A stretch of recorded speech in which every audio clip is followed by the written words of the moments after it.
Major support for Do the Math has been provided by Chevron, Edison International, the Kern County Superintendent of Schools, Kern High School District, Panama Buena Vista Union School District, and Valley Strong Credit Union, with additional production assistance provided by these supporters of education in Kern County and throughout the state of California.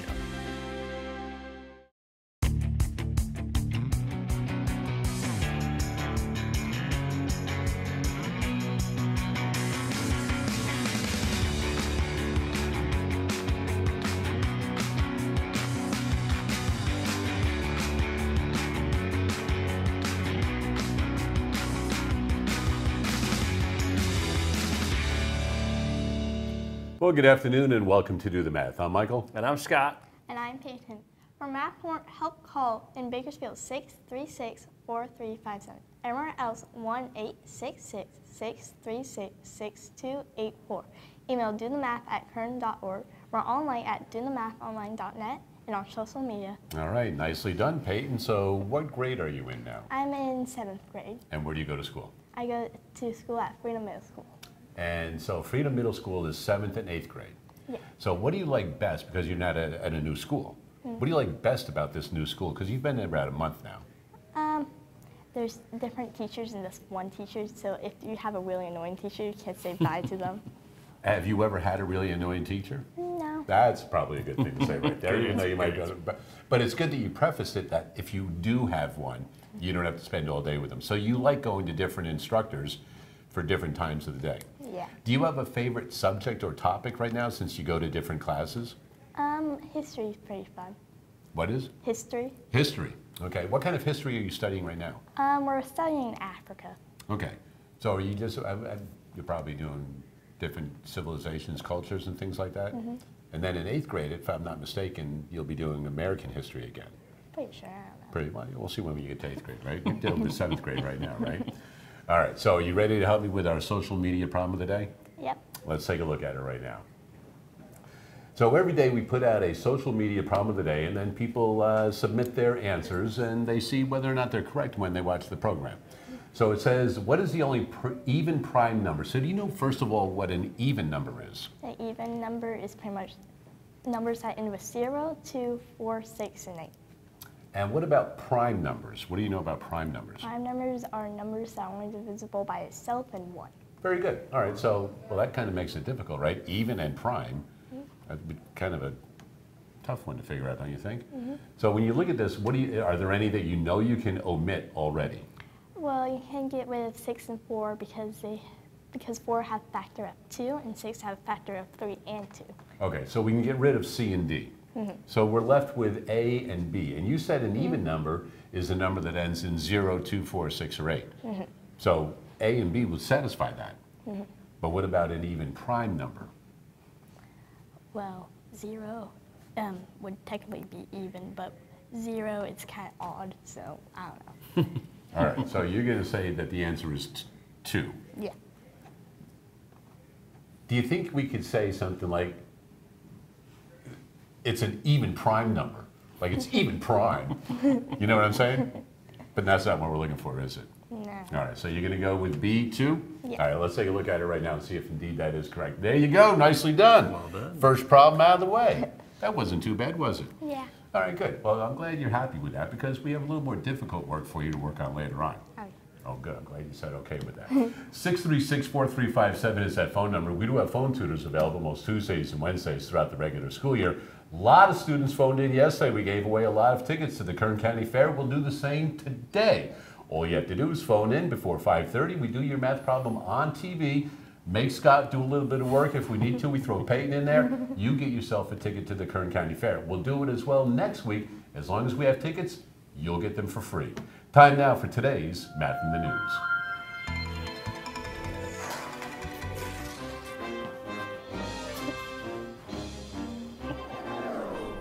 All right, today's Math in the News. Once again, we are fortunate enough to have somebody in studio with us. Jonathan Media, how are you today? I'm very well. How are you? I'm excellent myself. Thank you for coming in.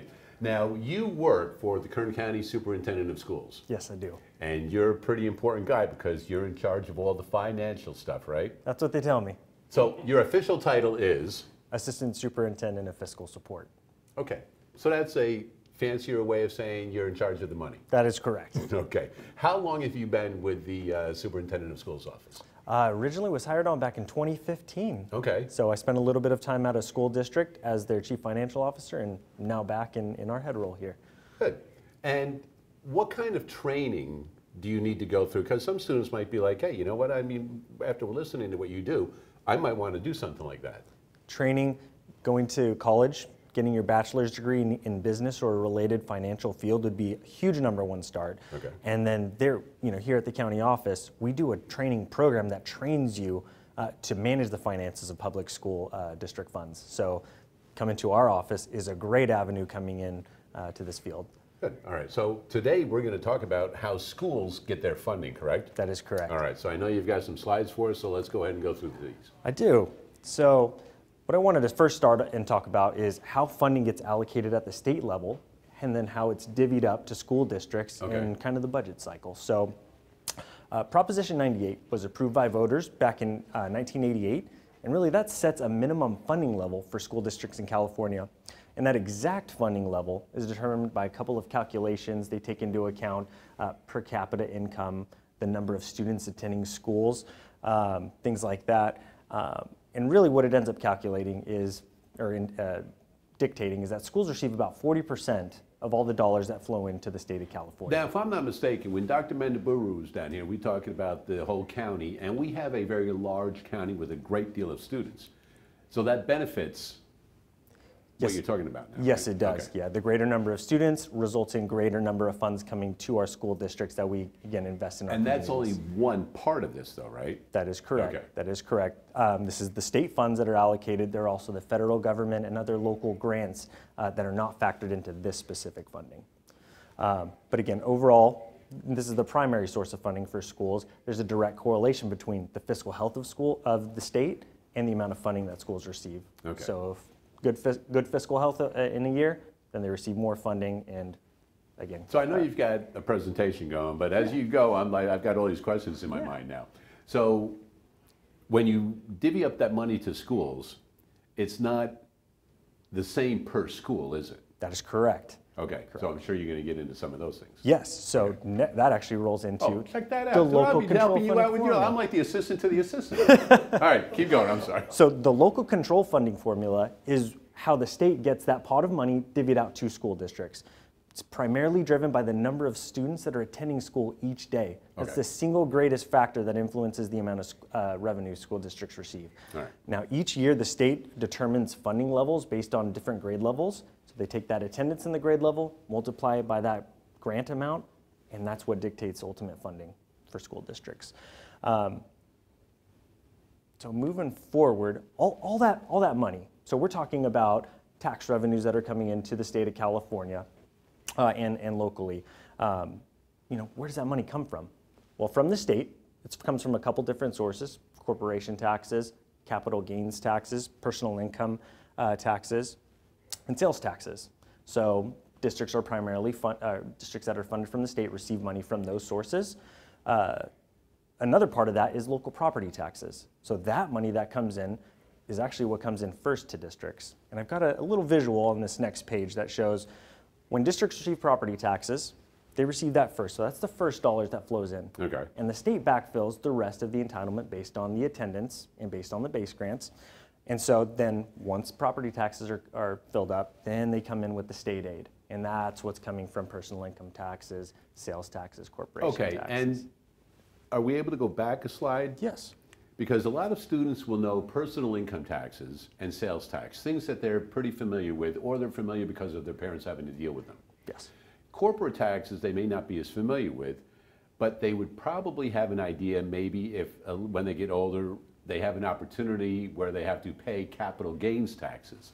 So can you give a quick example of that for some of the other students? Correct. So capital gains taxes, say again, you're working at a job, you're paid, and you're looking to invest your dollars. Right. So you put it into, say, an index fund or some type of investing mechanism.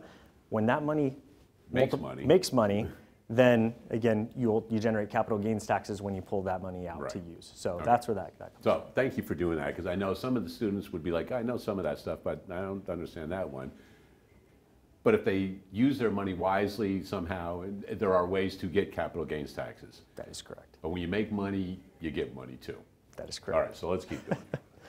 So that's how dollars, again, the pot of money is divvied up to school districts and what dollars actually flow into schools and how they do it. This is our budget cycle. So the state of California and school districts operate on a fiscal year that starts in July. So our year starts in July, ends in June. And our budgeting process begins in January. Okay. So in January, that's when the governor releases all of his projections or her projections for what they believe revenue is going to be for the year. Then we're taking the LCFF calculations and the grants and determining how much money we have to spend. And we're taking the next couple of months, February, March, April, to back into, what really are we going to need operationally to provide supports to students this year. And in May, the governor releases his May budget revision, and that's the last time that school districts can go in and make adjustments to our budgets, our revenue assumptions, expenditure assumptions, before those budgets are approved. And so that's really, again, very high overview of how district budgets are developed. Okay. July 1st, the big day. Big day. All right, so that's when all the fiscal activity gets rolling. That it is. All right. So, Jonathan, come on over real quick. I want to say thank you for taking out some time. What is one of the biggest things, one of the greatest things that you find from doing your job? The greatest thing that I see is the impact that we have on students. I mean, in my role, a lot of it is, we're seeing expenditures, dollars and cents. But really, when I'm able to go out and see the impacts that we have on a school site, when we're able to modernize or improve a facility that maybe hasn't seen some love in a couple of years, that's what does it for me. I mean, there's more to it than just the dollars. It's the impacts that those dollars are having on students. Right, and I know that a student will, because a lot of times when they have modernization projects or just, some upkeep even, it does make a student a lot more wanting to go to school. I mean, they're a little more comfortable, a little more pride in the school and things like that. Absolutely. All right, well, thank you for taking some time to come down and talk to us. And don't forget that you're the assistant, but I'm the assistant to the assistant now, because we work well together right there, all right? All right, 636-4357 is that phone number. Possibly we'll give away some fare tickets right after this.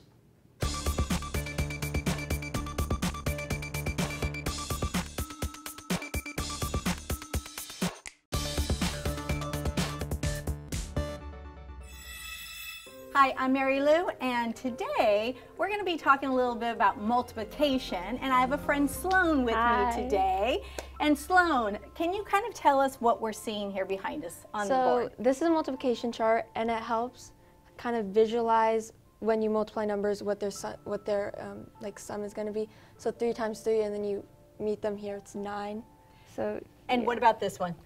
It's just the same thing, basically. And we're seeing kind of patterns with the color, right? Yeah. Here we have no color, but here we kind of have color. Okay, so let's look at this. What is this then?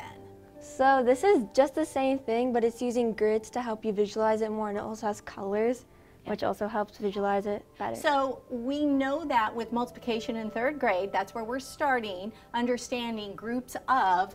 We normally see this to help us with understanding multiplication. However, this is a visualization. This is really saying what multiplication is. So if I am looking at this one right here, I could see that I have 4 groups of 3. Which equals 12, right? So this is more of a visual that we have. And right now we are in Amplify's Polypad, which is a free website with lots of math games and lots of things to help us out with become mathematical thinkers.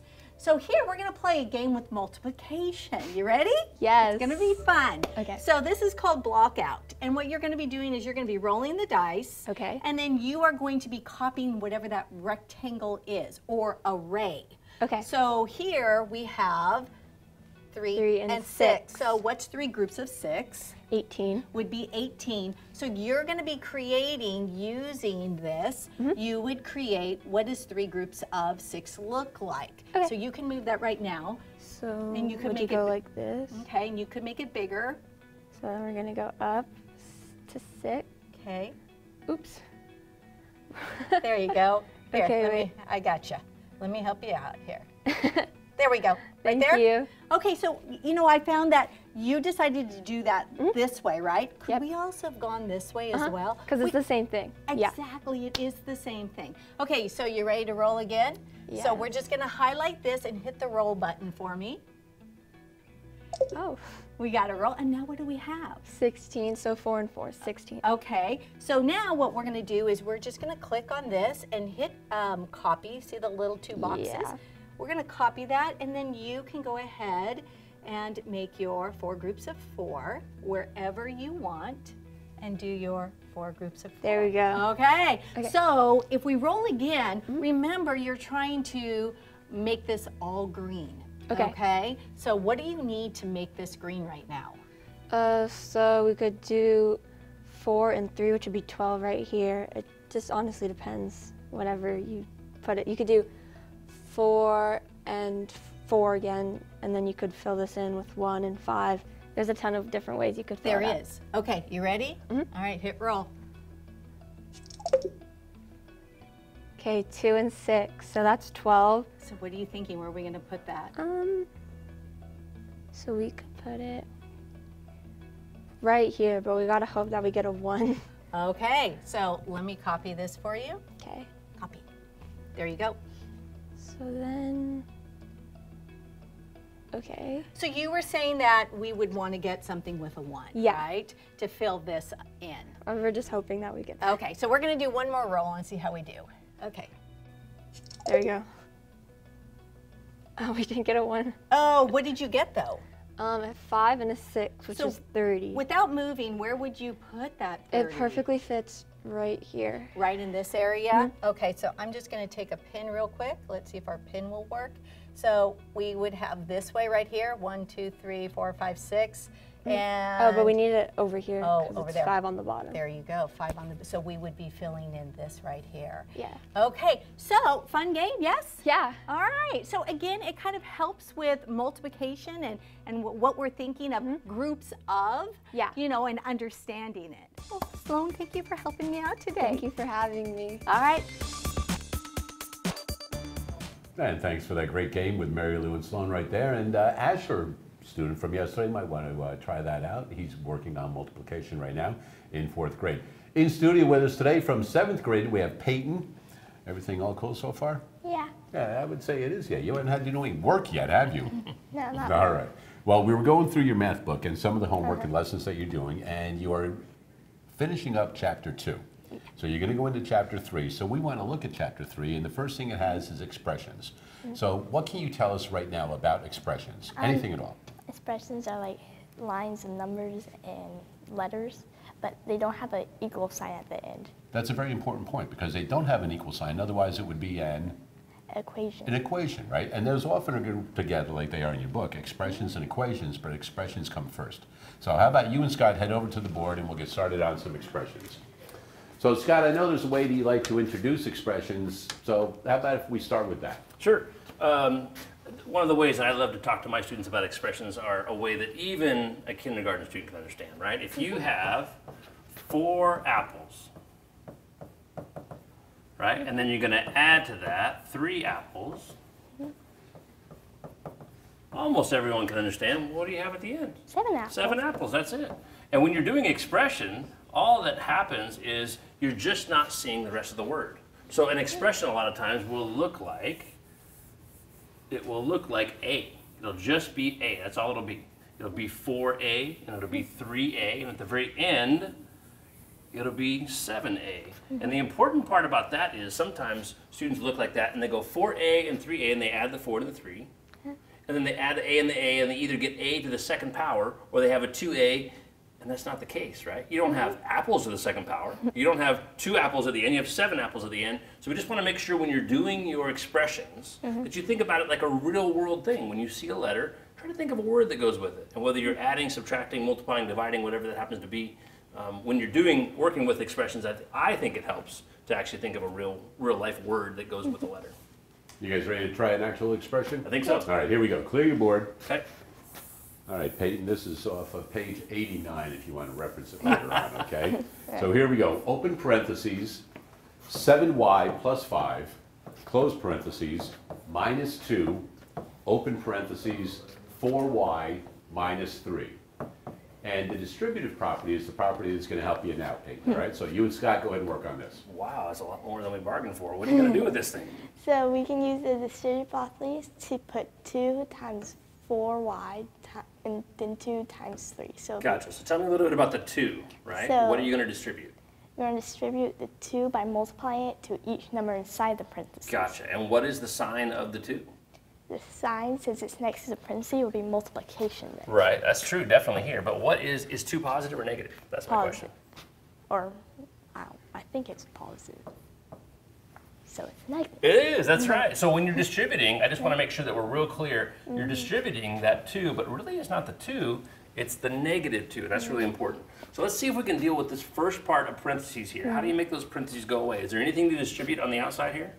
No. Nothing really there, right? If you had to put something here, what would you put there? You would put a 1. That's it, exactly. And you could have a 1 there. Wouldn't change anything at all because 1 times 7 is 7 and 1 times 5 is 5. So really you can take off those parentheses. Can you rewrite that expression right underneath it, please, with no parentheses? 7y plus 5. Gotcha, there you go. All right, we're gonna get you a red pen now. Let's see what happens next because this takes a little bit of work. You said you're gonna distribute. So what are you're distributing the negative 2, and when you say distribute, you said multiply, right? Okay, let's go ahead and do some multiplication here. So you do 4 times negative 2, which Gotcha. is negative 8. Uh-huh. Then you're going to do negative 2 times 3. Uh-huh. So it's 8y. Good, I'm glad you put the y in there too. So negative 2 times 3 is negative. Okay, now tell me again, what is the sign? We found the sign on the 2 was a negative. What's the sign on the 3? Negative. Aha, there it is. So we're going to stick that negative in there, So then and that makes, it positive. that's it. So go ahead and put a plus sign there. Right? So this whole expression became this part, and this whole expression became this part, right? So really, here's our new expression, right? That's our new one, but we're not done yet. No. We have some things that are going to still go together, right? We're going to switch to blue now. What goes together and what stays apart? So the 7y Uh-huh. goes with the negative 8y. I like how you repositioned it, and you brought the negative with the 8. Good job. Then the 5 goes with the positive 6. It does. And what's the sign on the 5? Positive. It is. So go ahead and put a positive there. We don't want to lose the signs. Really, really important, right? Okay, I think we have another color here. Let's go green now. You're going to put the y's together, okay? And you're going to put the numbers together. Let's do the numbers first because they're probably the easiest. Right. What's 5 plus 6? That would be 11. That's it. What's the sign on the 11? Positive. That's it. Good job. All right, so now we have to do this part here, right? And what is your word for y? Yo-yos. Yo-yos. That's a great idea. I like it. So we have 7 yo-yos minus 8 yo-yos. That's not really a very realistic problem, but still, we're going to work with something at least in our head, right? So what's 7 minus 8? It would be negative 1. That's it. You got it. Okay, go ahead and put that in the front there. Negative Negative 1. 1. And we still have a yo-yo. That's it. So here's the big question at the end. Can you do negative 1 yo-yos plus $11? No. You can throw them all in a box, right? Mix them all up, but you still have negative 1 yo-yos, which again is a strange concept, plus $11. You can't really put those together. The key is not to go any further at all because this and this are very separate terms and you can't combine them. Really wonderful work there. Good job. There you go. Great problem right there. So, do you have any idea who Nasty Marasti was? Nope. Nasty Marasti was the favorite player of one of our producers, Mackenzie, many years ago for the Bakersfield Condors. The Condors have their opening game at home on October 19th, a little over a month from now. And you, Peyton, are going to be able to go to any Condors game that you like this entire season. How's that sound? Sounds great. There you go.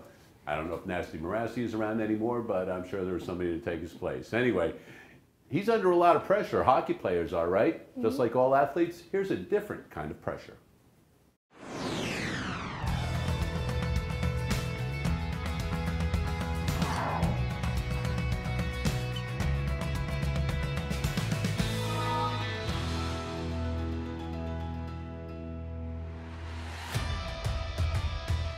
We're out here at Fire Station 5 with Captain Adams, and today we're going to be discussing how we put out fires, really. I mean, that's what the fire department is hopefully out here to do, yeah? So, yep, that's what we're here for. So, all right, so I think we're gonna talk first about the scenario we're gonna try and work through, and then we've got some calculations we're gonna work on. Sounds good. Okay. Yeah, so we're out here at Station 5, which is our Bakersfield Fire Department's training ground for fire behavior and fire control. So behind me we have a 2-story fire burn prop, which simulates a 2-story house. We're gonna set a fire on the first floor, and we're gonna show how we deploy our hose lines, we gather our hydrant from our water supply, and we're also gonna talk with our probationary engineer, Peyton, on those equations and calculations and how we know how much pressure and how much water every fire might need. And that basically boils down to math. Okay, good, because I think for some of us, we just think, you know, fire department comes out, you hook up your hoses, and you sort of just point it at the building, and you hope that you reach. Just trying to put there's out definitely fire. a little bit more to that, and that's what we're going to explain today. Awesome, that sounds like a great idea. We'll go over and check out some of those calculations. Cool, sounds good. All right.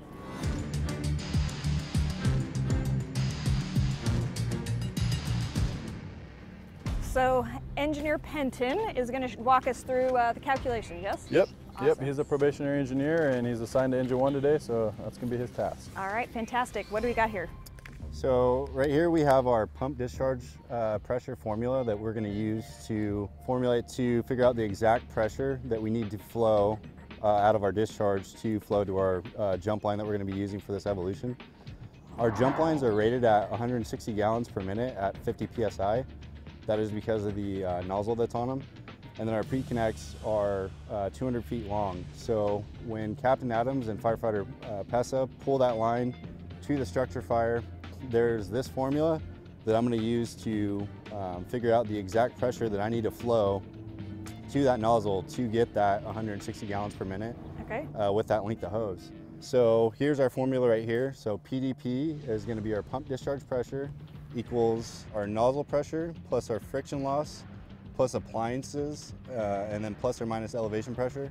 Our appliances are going to be things that we can connect to our hoses, such as increasers, reducers, gated wise, water thieves. But for the formula we're going to use today, we have no appliances, and we also have no elevation gain or decline or incline. Okay, so that would be if something was up on a hill or down right. below. So as we figure out our exact pump discharge pressure, our nozzle pressure is a given. We already know that's set at 50 PSI. So the next part of this equation we go to is our friction loss. And our friction loss formula is going to be, friction loss is going to equal our coefficient times our flow squared times length. Our coefficient is already a given number that all of our engineers have memorized. So for this instance, we're using our jump line. And I know that our jump line coefficient is going to be 8.67. Okay. So it's going to be 8.67 times Q, which is going to be our flow. So right here you can see Q equals flow divided by 100. Okay. So I know that that nozzle, as I mentioned earlier, flows 160 gallons per minute. So to get that is I'm going to plug in 160 divided by 100. And a quick way to do that rather than doing the math is you could move right here. You can move the decimal over twice. So I know my Q is going to be 1.6. Great. And then times our length. So as I said earlier, our length of that hose is going to be 200 feet. So same thing, L equals length over 100. Sure. Same thing, I'm going to come down here, 200. I'm going to move my decimal over twice. So I know my L for the equation is going to be 2. Great. Friction loss that I just explained. So we have 8.67 times 1.6 squared times 2. So real quick, you do PEMDAS. Please excuse my dear Aunt Sally. So we'll do what's in parentheses first, 1.6 times, or 1.6 squared times 2 times 8.67, then we have that broken down. So when we get down here, what we have is we just plug in all the numbers we just talked about. So we know our nozzle pressure is going to be 50. That was a given. Right here we have our friction loss equation broken down. If we did all the math, we got 44.39 plus our appliance. We said we don't have any appliances, so it's going to be 0. And then we also said we're on flat ground, so there's no elevation pressure change, so that's going to be 0. So what you get is 44.39 plus 50, which is going to equal a discharge pressure, pump discharge pressure of 94.39. So in theory, if I pump that exact pressure, firefighter Pessa and Captain Adams should have 160 gallons per minute at the end of that nozzle. Okay, fantastic. Well, I think we're going to go ahead and put this to the test and see if we can reach our fire. All right. Awesome.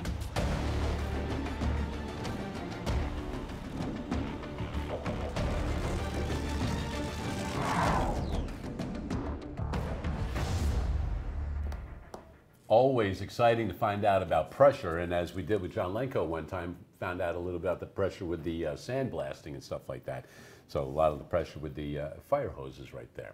636-4357 is that phone number. We do have fair tickets to give away to any students to phone in this week or next week. But more importantly, in studio, we have Brianne with us. How are you today? Good, how are you? I'm excellent. Thank you for coming in again. Thank you for having me back. Well, you're such a lovely guest. We like having Valley Strong Credit Union in the studio with us. We because love you guys being have here. been partners of Do the Math for a very, very long, I think like ever since we began. I You know. guys have been with the Yeah. program. We are here and All here right. to stay. Now, your role with the credit union. Yes, I Is? am the Kern County field marketer. So I oversee all community events, sponsorships, donations, marketing, and as far as coming up with some sticker design. Okay, so you come up, so you're the one that has to come up with the designs for the stickers. Yes, aren't they fun?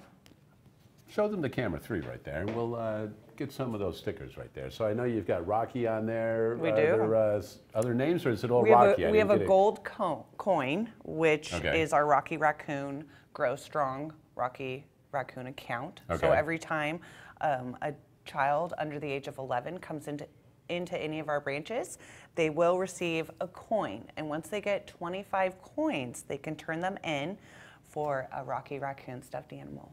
Now, are they making a transaction every time they come in? Yes, every time they make a transaction. Okay, that's why I wanted to make sure that they understood also. Okay. Yes. And when a student opens an account, or a child, Yes. right, you start them off. Absolutely. We provide them with a $5 Valley Strong Youth Bank certificate. So this will cover the minimum deposit of $5. And how old is the oldest a student can be to receive that for starting an account? Is that 11 still, or 17 and under. 17 and under? Yes. So we have our Rocky Raccoon accounts, which range from 0 to 11. Okay. And our Grow Strong accounts, which are from 12 to 17. I just missed it. You did. I Dang know. it. All right, so some other things you've got. Now, when I was a student in school, and I think it was Friday, was bank day at our Yeah. school, right? So you would bring in a nickel or a dime, and the teacher, I think it was, probably held on to these, but you would put your money in here, and they would hold it, and then when it was full, you'd go deposit it or Yeah. something like that. So you guys have something like that also This is right something now. similar. So this Rocky Raccoon pamphlet equals $5. So once you enter the quarters into each slot, the total of this is $5, which is also a minimum deposit. So we make it easy and fun.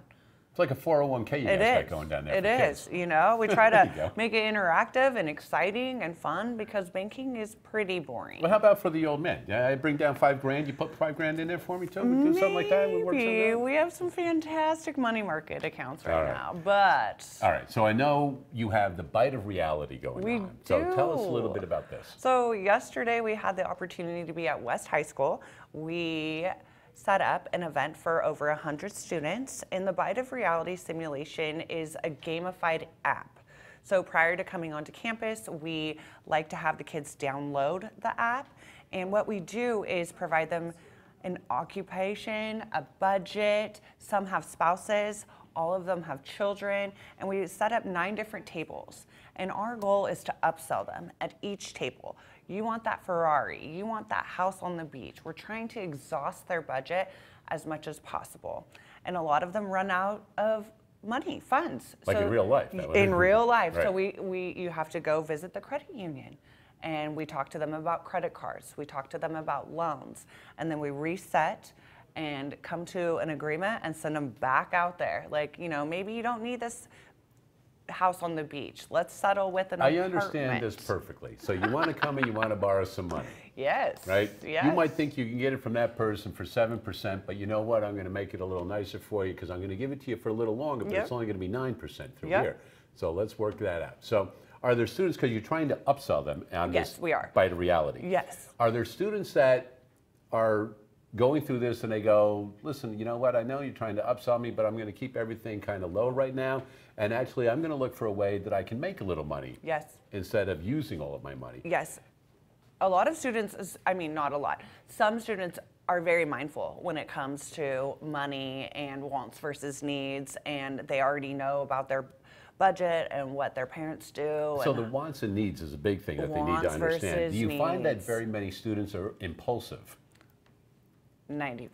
Okay, not like we were, right? No, never. I mean, I never walked into Limited and, you know, got the first credit card that was offered to me. Never at a 32%, you know, Oh, interest. right. You know And that's what a I mean? big thing. I mean, I think that's probably one of the biggest things that you are having benefit to students Yes. is you're going through the simulation, but at the same time, they're getting a little bite of reality. They are. Because the biggest thing is that interest rate. Yes, So absolutely. if they can find something where they go, all right, well, I like that and I want that, Yep, and it's 32%, but I know that there's something I need, absolutely. and it's only 15%, so I'm going to have to go with this even though I want that more than. yes, we like to, of course, you know, treat all the seniors who are actually going out into the real world Right. soon. So we like to focus with seniors and local high schools. We probably have done about 20 in Kern County already. Stockdale High is next in November, so that's Okay. going to be super exciting. And I feel like every student leaves with a little more appreciation for their parents and what they do for them. Well, I'm glad You that know? you're doing that right there. Yeah, because that and is it's something super that- fun, interactive, music's going, we bring snacks. I mean, it's a good time. There's nothing wrong with that. It's a Like, good you time. let me know next time you're doing one of those. Yeah, I'll come by, swing absolutely. by, I'll help you out with that needed- credit thing too yes, with the kids right there. perfect, All right. perfect. Brianne, thank you for coming in Yes. this afternoon. Hey, we do have phone tutors available until 5:30, most Tuesdays and Wednesdays throughout the regular school year. We have Peyton, a 7th grade student from Freedom Middle School, in studio working with Scott on expressions. And right now we're going to do another expression. So, Peyton, are you ready? Yeah. All right, here we go. We're going to start with 2, open parentheses, 3 minus a, close parentheses, minus, open parentheses, and let's go 4 plus 2. That's it. I want to see what you do because now we don't have anything in front of another set of parentheses, though. So you and Scott go ahead and get started on that. We better turn to red, huh? First step. So, Tell me a little bit about what you're thinking about how we're going to attack this problem here. so we can start by going what's inside the parentheses, Oh, or we could remove the parentheses by putting a 1 here, gotcha. so we can multiply and get rid That's of the it. Yeah, parentheses. you could distribute it, but really the parentheses need to do that part first. And since there's no a there, you could just combine them together, right? Okay, so which one are you going to do? I'll do this distribute thing. Okay, gotcha. So -1 times 4 is -4. Good. Then plus, then we got -2, so -2. Oh, I see what you did there. Okay, so you kept this plus sign here, and -1 times 2 is -2. All right, I like that. That'll work well. What about the first set of parentheses? What are you going to do there? So we could distribute, since both of them are, since 2 is positive, we're just going to do positive. So 2 times 3 is 6. Good. Then we got -a, so it got to be -2a. That's it. Good job. Well done. Okay, we're switching colors again. And so now we've gotten rid of the parentheses, and really that's the goal of the first step when you're solving an expression, right? Not solving, sorry, simplifying an expression. When you're simplifying this expression, we want those parentheses to go away because it really kind of throws us off a little bit. Can you tell me how we can make these parentheses go away? Like, let's say that we just kept the rest of this, 6 minus 2a, and we even kept the -4, right? So far, so good. We just want to make those parentheses go away. How do you do that? We could remove the addition sign. So You can just get rid of it? Not really. Why? Why can you just get rid of it? I mean, I'd like to just get rid of some things in math too, make it a lot easier, right? But you have a plus and a minus. How do you know it ends up being a minus? Because that's a minus. So if we could combine them and get like -6. Okay, that's a good way to think about it. And when you have a plus and a minus, one of the ways that I used to tell my students is if the signs are different, you're going to change it to a negative sign. If the signs are the same, like a negative, then you're going to change it to a positive. Another way to look at it. So I just wanted to make sure you understood what was going on there, right? You have this sign, and together they become this negative. That's good. Okay, let's see if we can continue to simplify. So which things are going to go together here and which things are going to stay separate? So you could keep the 6, Uh-huh. the -4, and Yeah. -2. Good, so we put them all together. You kept the signs with them. Great job. Then the -2a will just sit over there. That's it. All right, let's keep on going. I don't know if we're going to be able to see yellow. We'll go back to black. So we'll do 6 minus 4, which is 2. Uh-huh. Then 2 minus 2 is 0. Oh, 0. All the numbers are gone. So what are you left with? This 0 and negative 2a. Gotcha. And what is the A, by the way? What are you thinking in your mind? Don't say apples.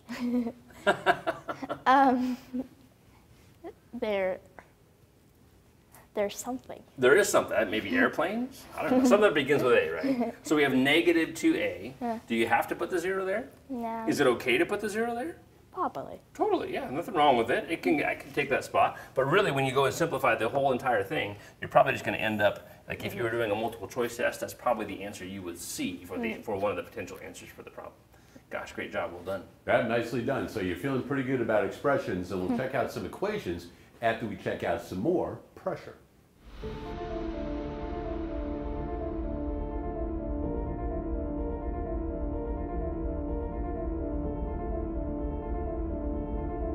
Okay, so obviously this isn't a house, but this is what you guys use for training, right? Yeah, we have, what it is a sea train. And the reason we utilize these is because we can burn in them time after time after time because they're metal, they're stout. We actually have a burn room here that can take those high temperatures and last us a long time in the elements. If we had a wooden structure, obviously we'd be building it again and again. Right, Yep. okay, and then this is what makes it 2 stories, right? Is the one stacked on top. Okay, Yep. perfect. So we have an interior stairwell on the other side. We have our fire burn room on the first floor. Okay. We can utilize that interior stairwell to show search if there's a victim up there and show search patterns. And try to make it as realistic as we can here on the training ground. Okay, so this is used for training repeatedly, yeah? Repeatedly, yep. Awesome. Every one of our new recruits goes through 3 to 5 days of fire behavior and fire control. Okay. And then we can utilize live fire for, like I said, search and rescue and forcible entry and everything else we do under the elements of fire. Perfect. Yeah. Okay, well, let's go check out the truck. Sounds good.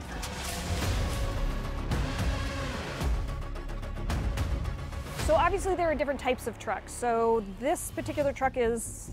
Yes, this is a fire engine. Okay. So we teach kids fire trucks. Everything's a fire truck, but in the real world, we have fire engines and fire trucks. This behind us is a fire engine. This is normally what's going to show up first to a house fire. This is our pump and basically our water tank. We have 750 gallons here. And then we also have a fire truck, which is the bigger, longer ladder truck, which a lot of them have a tillerman in the back driving. And that's basically our toolbox. It has our ladders, our saws, and they're supporting the operation of assisting us getting in and putting the fire out. Okay, so let's go ahead and get this fire started. I Let's don't know. get it started. Let's go do it.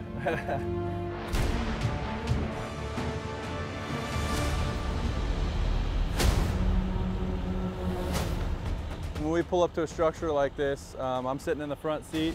I'm taking everything in. I'm looking at as many sides of the structure as I can. I'm formulating a plan, coming up with the time of the day, the life hazard, how big the fire is, where it's located, and all that's going to be a really quick snapshot in my head that I'm going to communicate to my firefighter on what hose line we need pulled where, what are our priorities, and how we're going to execute my overall plan. And then I get on the radio and I tell all the incoming units the game plan, and then I also assign incoming resources, and then we put that plan into play. And then sometimes, that plan A might not work and we'll go to plan B. Training these new engineers, they pretty much have all those numbers memorized. So when we pull up, they're not writing on a whiteboard, right? We don't have that time and ability. So we do that in training behind the scenes and preparing these firefighters to be engineers. So when we pull up, there's no second thought. They know what that pump discharge pressure is going to be. As more lines get pulled off, they can adjust that. We utilize a 4-inch hose and this appliance here, which is gonna hook up to the fire hydrant. And this is something on every working fire that we have to establish a hydrant-based water supply within our first alarm. Pessa just hooked up his 4-inch discharge. He's gonna make eye contact with his engineer, making sure he's ready for water.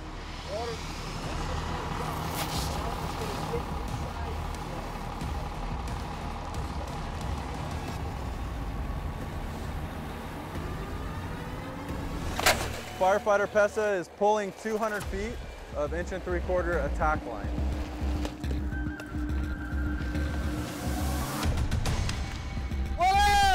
So Firefighter Pessa just flaked out his hose line, he called for water, and at this instant, we're gonna start masking up and gearing up to get ready to go.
There's even more to learn about pressure with those fire hoses, and we'll do that in just a moment. But first, we have 7th grade student from Freedom Middle School, Peyton, in studio with us. Expressions are done. You ready? Yep. On to equations. Here we go. We're going to start with a nice one for you, all right?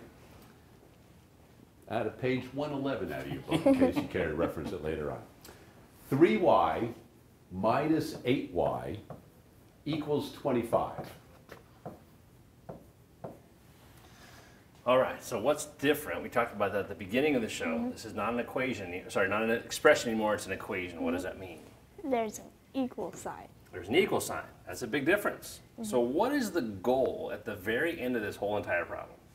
We're trying to figure out what y equals. That's it. And so sometimes I'll tell my students at the very beginning of the problem, before you do anything at all, the goal is to find out what y is. We want to know what that y equals, right? So that's what we're shooting for. What are you going to do in order to get there? We need to remove the 3 and the minus and the 8. Okay, let's do it. So that's kind of like an expression if you think about that, right? Ta-da!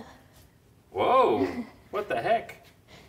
So what happened there? So what do you have left? Y. Y, that's it? So 3 minus 8 is nothing?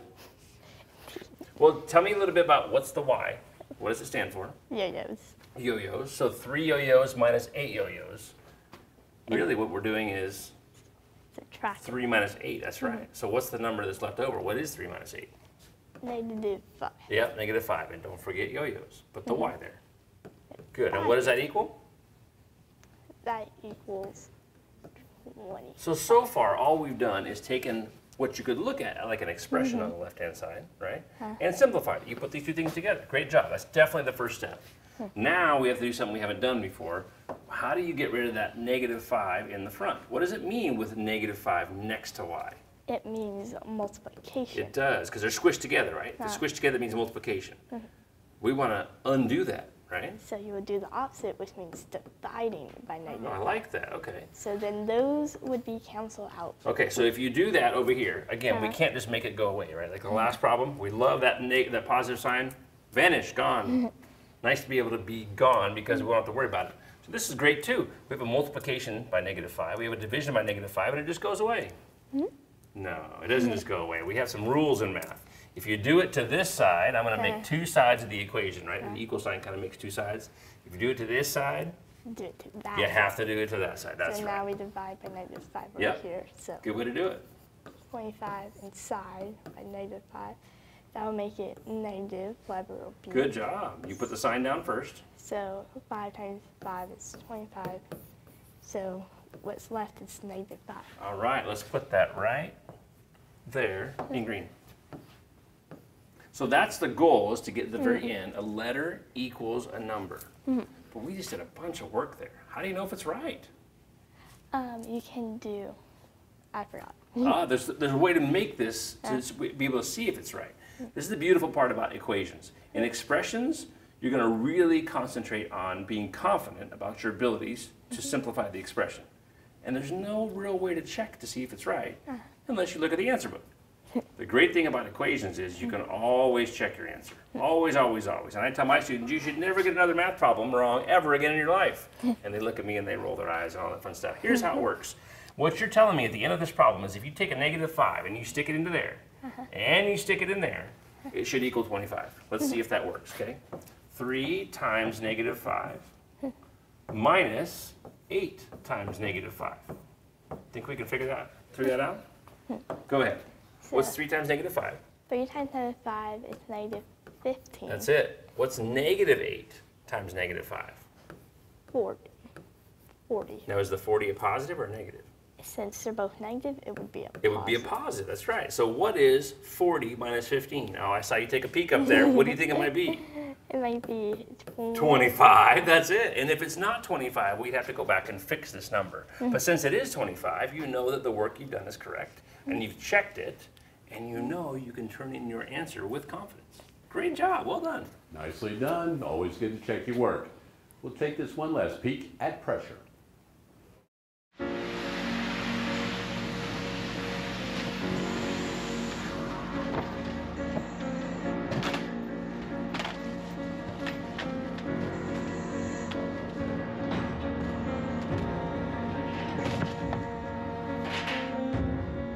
I sure want to thank you, Battalion Chief Ortiz, for letting us come out here today and you know, watch a training exercise. This has been amazing. So if a student or somebody watching thought that they wanted to get involved with the fire department or become a firefighter, what kind of things would they do? There's a neighborhood fire station in any neighborhood. So go knock on the door, talk to the firefighters there. They'd be glad to show you exactly what the job entails, what it's all about, give you directions on how to join the fire service.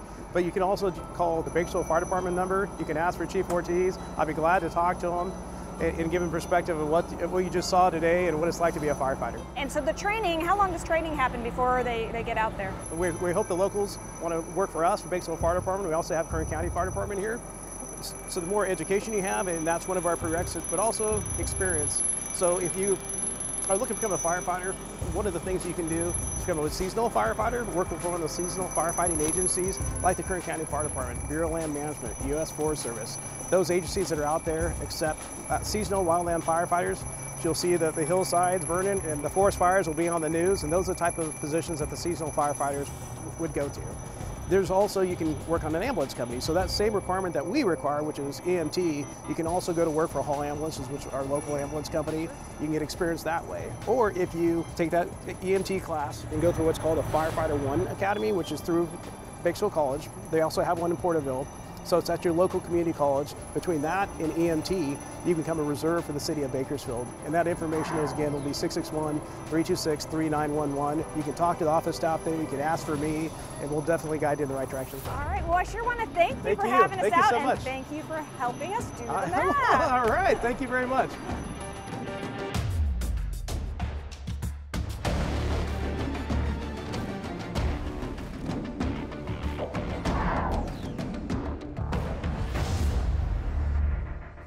Thanks to the Bakersfield Fire Department for helping us out with a little bit of pressure with those hoses right there. And I love it when they get excited that they get their tile for helping us to do the math right there. So we certainly do appreciate their time. We appreciate Peyton coming in today also, but you're not done working. Are you ready? Yeah. Here we go. One last equation for you. 4 minus 2y plus 3 equals -9. Okay, Peyton, I'm going to let you take off with this one. Are you ready? So we have +3, which we can do the opposite by subtracting 3. So that gets rid of all of that. Okay. But we also need to subtract 3 from over here. I like it. Make it -12. And what's left over here? 4 minus 2y. Gotcha. So we've made this a little bit smaller, right? All right. Next step. I like this color-coded thing. You can see what each step is entails, right? What are you going to do next? So now we need to do 4 minus -2y. So we can do, leave us with like -2, then the y. Gotcha. So where'd the 4 go? It was 4 minus -. -4, right? Yeah, you did -4 here.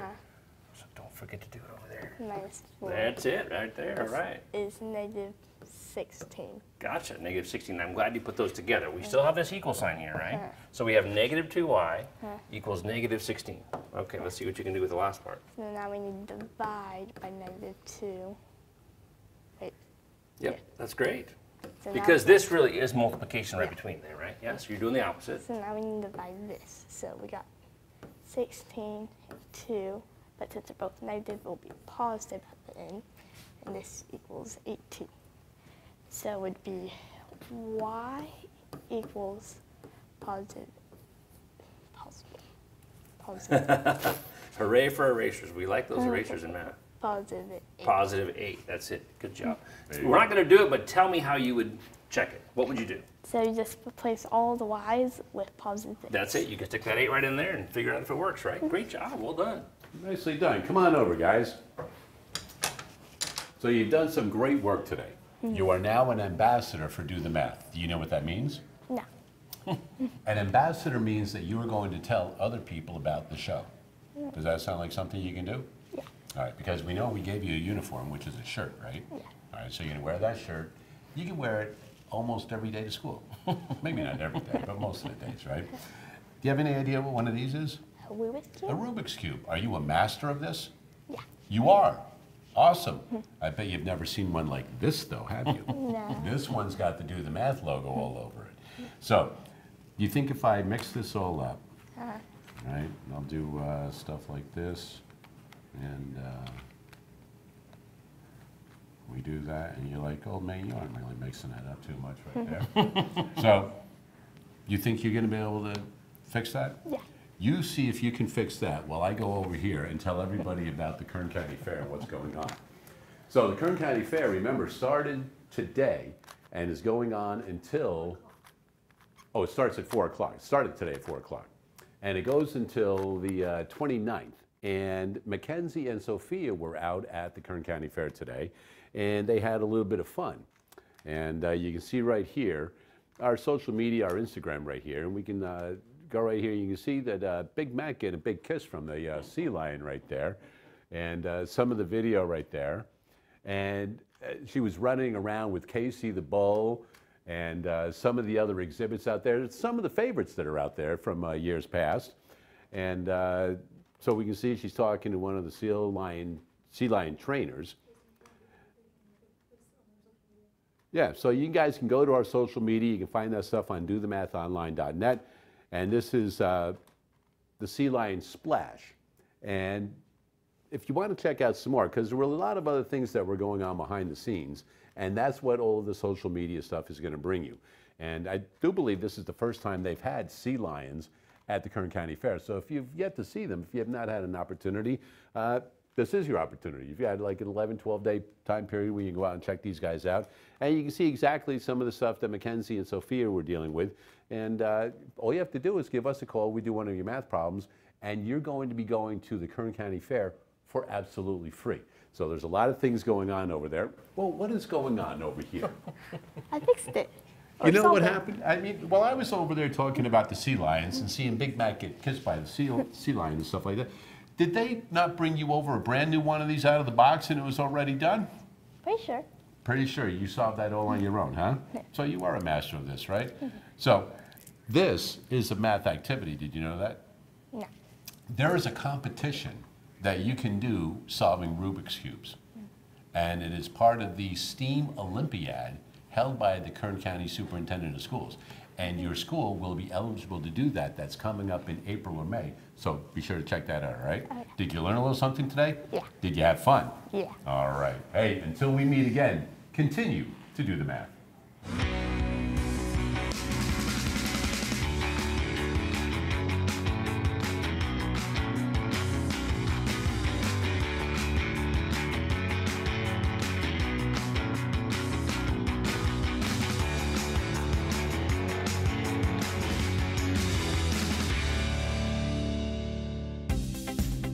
Major support for Do the Math has been provided by Chevron, Edison International, the Kern County Superintendent of Schools, Kern High School District, Panama Buena Vista Union School District, and Valley Strong Credit Union, with additional production assistance provided by these supporters of education in Kern County and throughout the state of California.